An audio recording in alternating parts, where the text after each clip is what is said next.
What is happening, fellow Cobras? Welcome back to the channel. Today we're going to be breaking down all 12 of the Cobra Kai Season 5 images, and without wasting any more time, let's jump right into it. So right off the bat, we get our first shot at brand new South Korean sensei Kim Do-yeon, and she's decked out in her black Cobra Kai gi in the dojo, looking like she's ready to teach a class and spar against some students. And it doesn't take a detective to realize what students she's going to be sparring against. To the left, it's easily recognizable that that's Tory Nichols, and to the right, based off images we'll see later on in this video, it's easily identifiable that it's going to be Devin Lee. It's also worth noting that in the background it looks like that's going to be Phoebe French, who plays Charlotte in Cobra Kai Season 4, so it's kind of nice to see that some students from last season are going to be returning in Season 5. But moving on, we of course get what I was talking about earlier, and that is Devin Lee joining Cobra Kai. Now, a lot of people are saying, why would Devin do this? But hear me out. She's a very strong, independent, hot-headed young woman who's thirsting to get better at karate.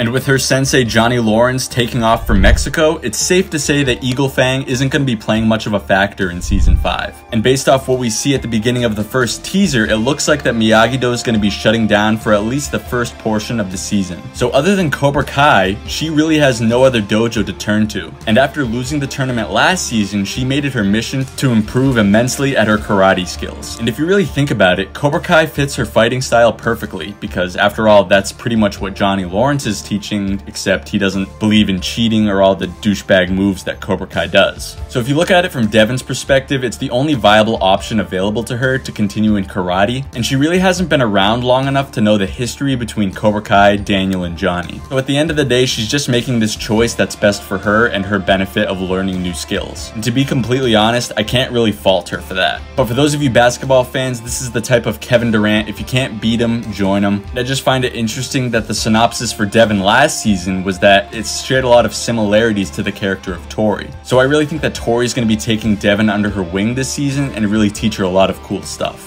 Next up is one that really made me smile. It's a photo of Johnny and Robbie getting hyped up, and the synopsis of this photo on the That's Dumb website says, Johnny and Robbie celebrate a victory. This one's kind of a head scratcher because if you look at their surroundings, they're in just like a normal restaurant, and it's important to note that this shot is likely from when they're still in Mexico because of the Spanish and the Spanish foods. But like, what victory could be accomplished in a restaurant? It doesn't really make a whole lot of sense without the context. And plus, they're just sitting there drinking milk, which is very, very weird because we very rarely see Johnny drinking any other beverage other than Coors Banquet. But if you guys have any thoughts about this, definitely let me know in the comment section because I really got nothing. Moving on, we just get a shot of Daniel relaxing. It says Daniel LaRusso gets some R&R. Nothing too much to say about this one. It just looks like Daniel's at some party wearing his like party attire and enjoying some beverages. I assume he's looking at Amanda with that type of face. I mean, I can't really see Daniel making a look like that to anybody else. Up next, we got a very familiar shot of Kenny and the rest of the Cobra Kai dojo, where once again we see a lot of familiar faces. You of course got Kyler with that whack-ass haircut, you got Big Red behind him, and then you got Dieter to the far right. Another one that doesn't really have or need much context, it's just the Cobra Kai students training, but I definitely think Kenny's gonna really take a much more of a leadership role in the dojo this season. We then get a shot of Amanda and Carmen looking all dolled up in their dresses, looking like they're about to go out somewhere. But the caption on this photo says, an ominous phone call. And after seeing this caption, I then do notice that Amanda is on the phone. And it really makes me wonder who's calling them. It very well could just be Terry Silver, but it also very well could be Carmen's ex-husband. Because with Johnny and Miguel gone, Carmen's gonna have a lot more time on her hands and likely is gonna be really lonely. So maybe this type of party or event that they're going to could be an idea that Amanda has to get Carmen's mind off of Johnny and Miguel. And heck, who knows, maybe this is a phone call from John Kreese from prison. I mean, he's got no one else to turn to, so why not the LaRussos? I could definitely see that happening. Next, we got another shot of Amanda LaRusso, this time with the one and only Terry Silver.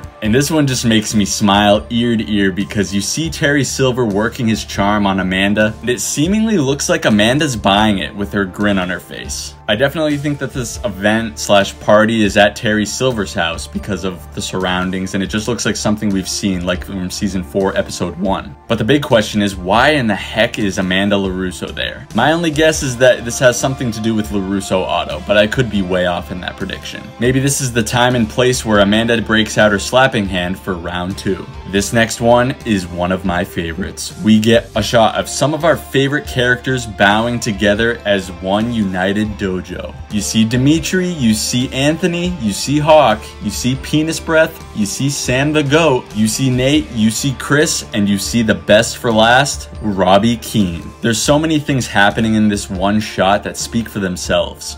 Anthony LaRusso is finally in the dojo and looks like he's following suit in his father's footsteps. Hawk is front and center and looking to get his old hairdo back, as well as it looks like he's taking on a more leadership type role in the dojo. Sam looks like she's broken out of that nightmare dream sequence that she was trapped in from losing the tournament. And of course, Robbie is back home where he belongs in the Miyagi-Do dojo, fighting with all of his friends. But there's one thing about this photo that kind of concerns me, and that is there's no Miguel. Sure, if you look close enough, you do see that there's a foot hiding behind Anthony and Hawk, but I really don't think that's Miguel. It's probably just there to tease us, and it's gonna end up being like Bert or Little Red or someone like that. Maybe Miguel's taking a little break from karate and he's not ready to get back in the dojo with Robbie there. And John Hurwitz did tweet that Miguel and Sam are still gonna be having relationship issues this season, so maybe he's not even ready to see her yet. Winding down on this list of photos, we get a shot of Tory entering the Cobra Kai dojo carrying her championship trophy with Terry Silver in the forefront. Not a lot is happening in this photo except for Tory walking in the dojo, but it speaks for 1,000 words. Just look at the look that Tory is giving Silver. We all know what she's thinking. All she wanted to do was win this one time, and Silver robbed her of that. I could definitely see her confronting Silver about that, and then immediately paying the price with her learning the Quicksilver method. We then see Miguel and Robbie and a lifeguard together at a water park, and this is from the same scene from the date announcement teaser where Miguel walks up and pushes Robbie and tells Johnny that we're not friends, and Robbie says we never will be. And this lifeguard doesn't look too happy with these two. Perhaps they got in a little scuffle of sorts and they got kicked out of the water park altogether. Because Robbie has a look on his face like, really dude, you had to start something here where we're supposed to be bonding together. And Miguel's kind of got that look on his face like, ah crap, what did I just do? The feud between these two being buried is definitely far from over, and it's definitely going to be a work in progress this season. So make sure you're on the lookout for all these bad interactions between the two, because it's really gonna pay off in the end, I think.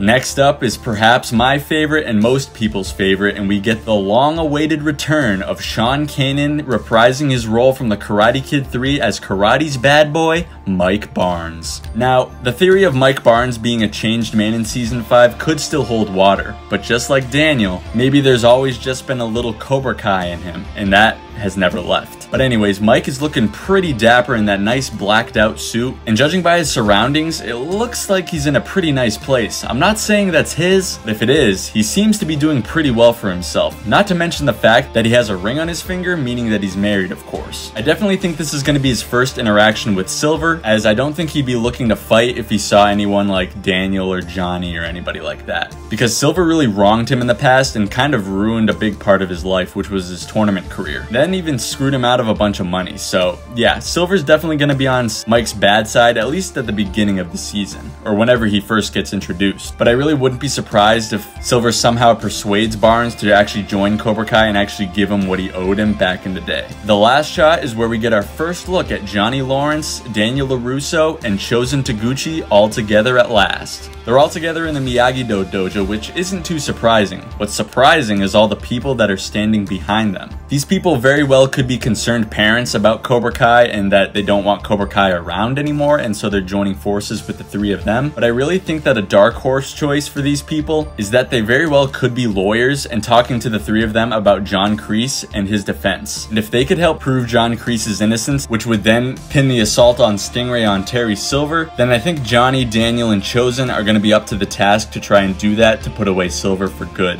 But guys, that's going to do it for this video. Be sure to let me know down below in the comments section, what do you think each and all of these photos mean for Cobra Kai Season 5? You know what to do next. Make sure you subscribe to Strike Burst Media, as there's plenty more Season 5 content to cover in the coming weeks that you're not going to want to miss. Thank you all so much for watching, and as always, I'll see you in the next one.